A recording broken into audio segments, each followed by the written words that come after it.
So hello friends, welcome back to channel. कैसे हो आप सब दोस्तों। मैंने इस वीडियो के अंदर पहले मैंने देखो क्वेश्चन करा दिया है करेक्शन और डिटेक्शन के।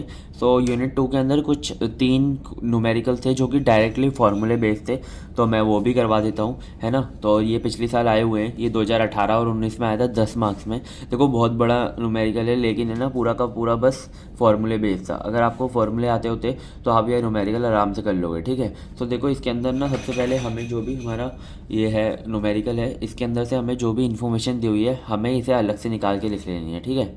तो देखो सबसे पहले हम देखेंगे the channel has a bit rate of 20 kbps, ठीक है। तो सबसे पहले इसने क्या दे रखा है, बिट रेट दे रखा है। बिट मतलब देखो बिट रेट क्या होता है कि मतलब हर एक मिनट में कितनी बिट हमारी ट्रांसफ़र हो रही है, तो उसे ही कहते हैं हम बैंडविड्थ। तो हमें बैंडविड्थ कितनी दे रखी है, 20 × 10⁻³ Bps, ठीक है। और देखो अब the stop and wait protocol. अब देखो स्टॉप एंड वेट प्रोटोकॉल का यूज़ हुआ है विथ फ्रेम साइज़ 4500 बिट। अब हमें यहाँ पे क्या दे दिया, फ्रेम साइज़। आपको यहाँ पे साइज़ दिख लिया, फ्रेम साइज़ आपने इतना, ठीक है। Is the delay for error correction and sending acknowledge by receiver is to 0.25 seconds because by of a fault, ठीक है। सो देखो इसके अंदर ना मतलब हमें ना फॉल्ट दे दिया है कि कितने सेकंड का हमें डिले मिलेगा इस फॉल्ट की वजह से। तो देखो हमने ना यहाँ पे लिख दिया delay because of fault 0.25 second, ठीक है। इतने सेकंड का हमें डिले मिलेगा फॉल्ट की वजह से। So find the maximum efficiency of the channel if destination is 30,000 kilometre, ठीक है। अब हमें ये डिस्टेंस दे दी, ये देखो हमने डिस्टेंस लिख ली। और अब हमें इसके अंदर क्या ढूंढना है, इसके अंदर हमें मैक्सिमम एफिशिएंसी फाइंड करनी है, ठीक है।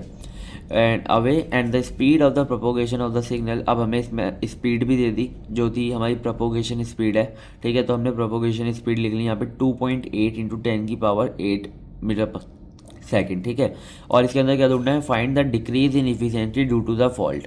अब देखो हमने इसके अंदर दो चीज़ें ढूंढेंगे। एक तो हम मैक्सिमम इफिशिएंसी ढूंढनी है हमने जब हमारा डिस्टेंस इतना हो, ठीक है। अब हमें ढूंढना है find the decrease in efficiency due to the fault, ठीक है।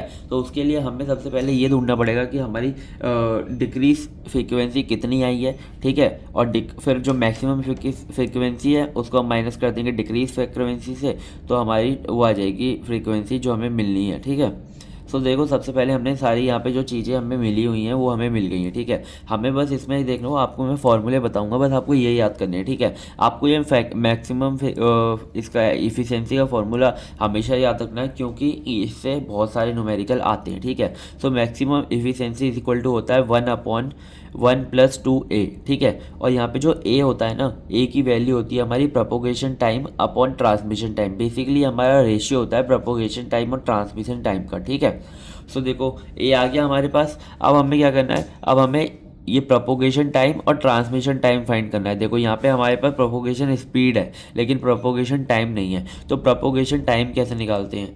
सो देखो time is equal to distance upon speed, ठीक है। सो देखो propagation time equal to distance upon propagation speed. तो हमें डिस्टेंस पता है, ये रही डिस्टेंस, और हमें प्रोपोगेशन स्पीड पता है। तो देखो हमने डिस्टेंस अपॉन स्पीड लगा के हमने इसका टाइम निकाल लिया, ठीक है। प्रोपोगेशन टाइम निकाल लिया हमने। और अब हम क्या कर सकते हैं, हम ट्रांसमिशन टाइम भी निकाल सकते हैं। तो ट्रांसमिशन टाइम का फॉर्मूला होता है मैसेज साइज अपॉन बैंडविड्थ, ठीक है। देखो प्रोपोगेशन पूरा का पूरा यार फॉर्मूले बेस्ड है, मैं किसमें क्या ही समझा सकता हूँ। Transmission time is equal to message size upon bandwidth. तो मैसेज साइज क्या है हमारा 4500 बिट, और जो हमारा क्या बैंडविड्थ क्या है 20 × 10⁻³ Bps। तो देखो हमने ये दोनों लिख लिए और इसका हमने वो फाइंड किया, इसे कैलकुलेट करके 0.225 आया, ठीक है। यहाँ से हमें क्या मिल गया, प्रोपोगेशन टाइम और ट्रांसमिशन टाइम दोनों का हम रेशियो कर देंगे। a is equal to propagation time और ट्रांसमिशन टाइम करेंगे तो आएगा हमारा 0.476, ठीक है। इसका आंसर क्या आएगा 0.476। और अब हम निकालेंगे क्या, मैक्सिमम इफिशिएंसी, जो कि फॉर्मूला है 1/1 + 2a, ठीक है। a की वैल्यू जो आ गई हमें मिल गई, तो देखो हमने यहाँ पे a की वैल्यू रख दी 1/1 + 2 × 0.476। सो देखो यहाँ पे हम जब ये वैल्यू रख देंगे तो हमें वैल्यू मिलेगी 0.512, ठीक है। और इसको मल्टीप्लाई करके हम 100 से क्या लिख सकते हैं, 51.2 मैक्सिमम एफिशिएंसी है इसकी, ठीक है। यहाँ पर हमें मैक्सिमम एफिशिएंसी मिल गई। अब देखो हमें नेक्स्ट का देखना है। अब नेक्स्ट हमें क्या निकालना है, फॉल्ट, मतलब एक है ना हम फॉल्ट निकालेंगे इफ़िशियंसी की, फॉल्ट कितनी हुई है इफ़िशियंसी। सो देखो उसके अंदर ना बस हमें क्या करना होता है, हमें जो प्रोपोगेशन टाइम होता है ना उसकी जगह पर हमें जो हमारा जो हमें फॉल्ट टाइम दिया हुआ है जिसकी जितना डिले आया है वो लिखना होता है। तो देखो हमने क्या लिखा, 1/1 + 2a plus 0.25 upon transmission time. ठीक है, बहुत इजी है, बस इतना याद कर लो। ठीक है, ये वाला फॉर्मूला फॉल्ट के लिए निकालने के लिए, फॉल्ट इफिशिएंसी निकालने के लिए। ठीक है, यहाँ पे बस फॉर्मूला है, इसके अंदर वैल्यू पुट करो। ये देखो 1/1 + 2 इंटू 0.476 जो कि हमारा ए की वैल्यू आई थी, और 0.25 हमें गिवन है क्वेश्चन के अंदर, और ट्रांसमिशन टाइम क्या है हमारा 0.225। ठीक है, अब हम जब इसको कैलकुलेट कर लेंगे तो हमारी वैल्यू आएगी 0.326। ठीक है, 326 आएगी, और इसको हम 100 से मल्टीप्लाई कर देंगे तो कितना आएगा हमारा 32.6%। ठीक है, अब देखो डिक्रीज इन इफिशियंसी जो कि हमें निकालनी थी, तो डिक्रीज इन इफिशियंसी का जो फॉर्मूला होता है वो होता है max efficiency minus fault efficiency upon max efficiency into 100। ठीक है, और देखो मैक्स इफिशियंसी क्या आई थी हमारी 0.512, और ये आई थी 0.326, और ये आई थी 0.521। ठीक है, इसको हम क्या करेंगे, पहले इसको माइनस किया हमने, फिर इसे डिवाइड किया, तो हमारा आंसर आएगा 36.3%। तो ये क्या आई थी हमारी, ये आ गई हमारी डिक्रीज इन इफिशियंसी। तो देखो इसके अंदर दो क्वेश्चन पूछे थे, एक तो पूछा था मैक्सिमम इफिशियंसी जो कि आपकी ये आ गई। ठीक है, और पूछा था हमारा क्या, डिक्रीज इन इफिशियंसी, तो आपकी ये आ गई। बस पूरा फार्मूला बेस था, तो फार्मूले आपको पढ़ने इसके अंदर। ठीक है, अब देखो 2021-22 के अंदर हमारा 10 मार्क्स में एक बहुत छोटा सा क्वेश्चन पूछा था कि हमें ना रिलेशनशिप निकालनी थी ट्रांसमिशन टाइम और प्रोपोगेशन टाइम की, कि जब इफ़िशियंसी जो है हमारी 50% हो स्टॉप एंड वेट प्रोटोकॉल के अंदर। ठीक है, तो देखो जब हमारी इफ़िशियंसी 50% होगी तो इफ़िशियंसी की जगह हम 1/2 लिख सकते हैं। तो देखो हमने क्या किया, देखो यहाँ पे इफ़िशियंसी इज इक्वल टू होता है हमारा 1/1 + 2a। ठीक है, मैंने आपको पहले ये फॉर्मूला बता दिया है।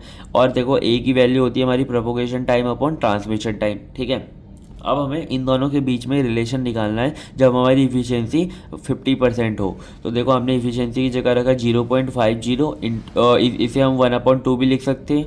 ठीक है, अब हम क्या करेंगे, यहाँ पे इफ़िशियंसी की जगह वैल्यू रखेंगे, ईटा की वैल्यू रखेंगे हम क्या, 1/2। ठीक है, 1/2 रख दिया हमने। अब हम इस 1/2 इक्वल टू करेंगे 1/1 + 2 इंटू पी, मतलब propagation time upon transmission time. ठीक है, तो ये क्या होगा, जब हम इसकी क्रॉस मल्टीप्लाई करेंगे तो ये तो यहाँ का यहाँ चले जाएगा, और ये 2 यहाँ पे चले जाएगा। तो देखो ये यहाँ पे चले गया और ये यहाँ पे चले गया, आप देख सकते हो। ठीक है, अब ये जो 1 है, ये 1 हमारा यहाँ पे चले जाएगा, तो ये 1 रह जाएगा, और 2 into propagation time upon transmission time is equal to 1 आ गया। तो ट्रांसमिशन टाइम हमारा ऊपर चले जाएगा, तो क्या आ जाएगा, 2 propagation time equal to transmission time.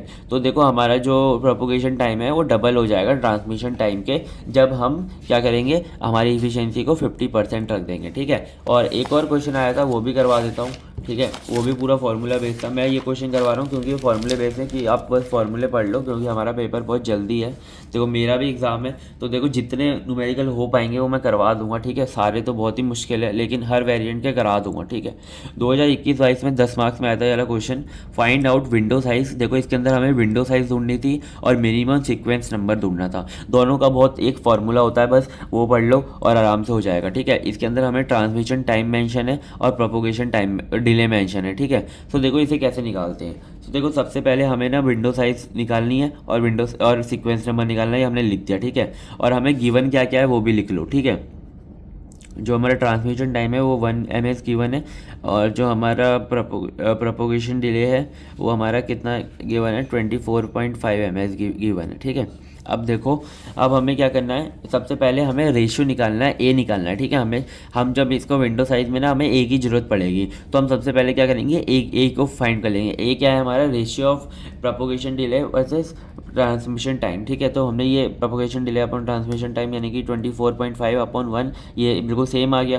तो देखो इसकी वैल्यू बहुत ईजी थी, हमने निकाल ली। ठीक है, अब हम क्या करेंगे, अब हम विंडो साइज़ निकालेंगे। विंडो साइज़ का इजीली फॉर्मूला होता है 1 + 2a। ठीक है, तो आपने देखो 1 + 2a, तो a की वैल्यू 24.5 है, तो ये क्या हो गई 49 + 1 यानी कि 50। तो विंडो साइज़ क्या आ गया हमारा, विंडो साइज़ डायरेक्टली आ गया 50। ठीक है, आई होप आपको ये समझ आ गया होगा। ठीक है, अब हमें निकालना है सीक्वेंस नंबर। सीक्वेंस नंबर का फॉर्मूला फार्मूला होता है log base to 1+2a। 1+2a की हमने पहले ही वैल्यू निकाल ली 50, यहाँ पे रखना है बस log बेस टू अब 50 की वैल्यू निकालनी है। देखो कभी कभी क्या होता है ना, अभी कैलकुलेटर में वैल्यू नहीं निकाल पाते log बेस टू की, तो आप क्या करना, कैलकुलेटर में डायरेक्ट लिखना log 50 एंड डिवाइड कर देना उसे किससे, log 2 से, ठीक है। तो आपकी वैल्यू आ जाएगी, ठीक है, log बेस टू की। जब भी आप वैल्यू निकालो तो उसे आप log 2 से डिवाइड कर दिया करो, ठीक है, कैलकुलेटर के अंदर, है ना। सो देखो ये आ गई हमारी कितनी 5.644। तो हमारा जो सीक्वेंस नंबर होता है ना वो हमेशा कॉन्स्ट वो होता है, मतलब कि होल नंबर होता है, ठीक है। तो वो 6 आ जाएगा, ठीक है। सो 6 आ जाएगा, जो क्योंकि हम राउंड ऑफ करके लिख लेंगे तो 6 आ जाएगा, और हम इसे सीक्वेंस नंबर कितना आ गया हमारा 6 आ गया। तो आई होप आपको ये तीनों न्यूमेरिकल समझ आए होंगे। नेक्स्ट वीडियो में देखता हूँ मैं सब नेटिंग के न्यूमेरिकल करवा दूंगा, ठीक है। ये तीनों न्यूमेरिकल कर लेना, क्योंकि हो सकता है, क्योंकि मैं जो पिछले पेपर देख रहे हैं यार उसमें तो न्यूमेरिकल रिपीट ही हो रहे हैं, शायद इसमें भी हो जाए, ठीक है। So thank you so much. अगर आपने यहाँ तक वीडियो देखा है, अगर एक्सप्लेनेशन समझ आया हो तो वीडियो को लाइक कर देना, ठीक है। So thank you so much, मिलते हैं किसी नेक्स्ट वीडियो में, तब तक के लिए बाय बाय।